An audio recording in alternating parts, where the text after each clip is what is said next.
Three old men were sitting on a bench when a reporter approached them. "I wonder if you three would be willing to do an interview and tell me your secret to long life," the reporter asked. The three old men agreed, and the reporter asked the first old man his secret to long life. "I never drank alcohol, I never smoked tobacco, and I have been married to the same woman for 50 years. "That's really remarkable," said the reporter. "And how old are you?" "I'm 93, said the first old man. The second man was asked the same question on his secret to long life. "I drank on occasion, I smoked but not often, and I dated some." "And how old are you?" asked the reporter. "I'm 91, said the second old man. Finally, the reporter approached the third old man and asked his secret to a long life. "I dated every woman that would go out with me. I drank until I passed out, and I smoked 3 packs of cigarettes a day."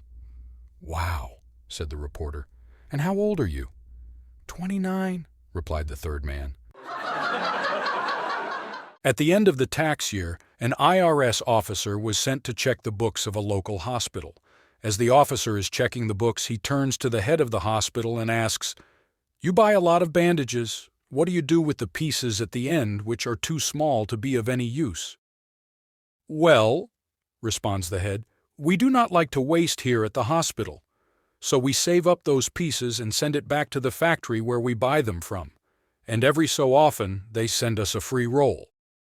The officer, perplexed by this good response, asks again after a few moments, "What about the plasters you buy? What do you do with what's left over after treating a patient?" Once again, the head responds, "Well, any plaster left over is sent back to the factory we buy it from, and every so often they send us back a free package of plaster." The officer, clearly distraught that he cannot catch out the head of the hospital, decides to push with a curveball. "Tell me, what do you do with the leftovers from circumcisions?" The head takes a moment and informs the IRS officer, "Well, we save up all the pieces and send it to the IRS, and about once a year they send us back a complete dick."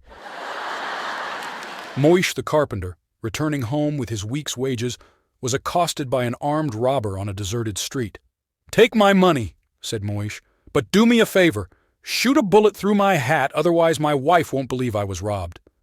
The robber obliged. He threw Moish's hat into the air and put a bullet through it. "Let's make it look as if I ran into a gang of robbers," said Moish. "Otherwise my wife will call me a coward. Please shoot a number of holes through my coat." So the robber shot a number of holes through the carpenter's coat. "And now?" "Sorry," interrupted the robber. "No more holes, I'm out of bullets." "That's all I wanted to know," said Moish.